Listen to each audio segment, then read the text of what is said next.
Hello guys, welcome to my another video. आज चाहिँ मेरो के रहेको छ भने आज चाहिँ म घुम्न गएको थिएँ। सो दमा गएको थिएँ, दमा सबैटी त्यहाँबाट मैले के ल्याएँ भनेर मैले भिडियो बनाएको छु। हजुरहरूले पनि हेरेर साथ दिनु होला, लाइक सब्सक्राइब र कमेन्ट गर्न नबिर्सिनु होला। मैले चाहिँ सबभन्दा फर्स्ट अफ अल के किनेँ, औँठी। मलाई चाहिँ एकदम मनपर्छ। यो चाहिँ स्टिलनेस हो, फेलिँदैन अरे, 200 रुपियाँ गोटाको। मलाई चाहिँ मन पर्यो। यो रहेको छ। सो यो चाहिँ खाली होला। अनि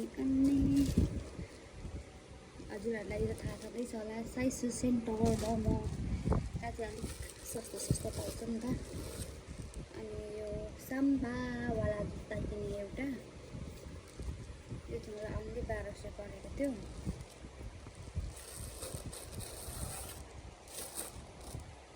एउटा यो रहेको छ, लगाइदिउँ न हामी पनि साम्बा। अनि अर्को के रहेको छ,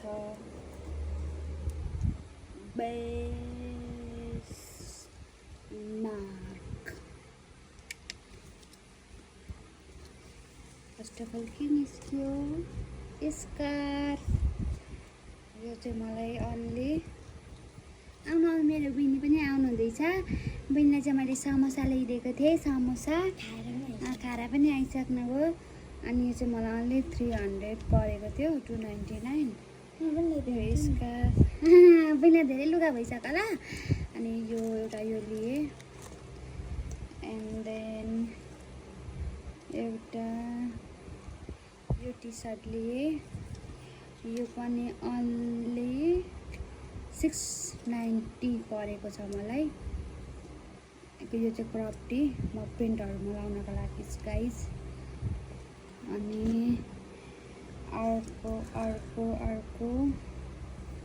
यो चाहिँ म प्रायः सर्टहरू लगाइरहेको हुन्छु, त्यसको लागि लिएको। यो गर्मीमा एकदम सही हुन्छ। यो सेन्डो टाइपको, यो पनि 660। यो पनि त्यति महँगो परेन गाइस। अनि त्यस पछाडि लास्ट वान यो सुरुवाल प्लाजो टाइपको। साइज कुन ल्याएँ मैले, स्मल ल्याइछु, तर मलाई ठिकै हुन्छ। यो एडजस्टेबलवाला हो नि त।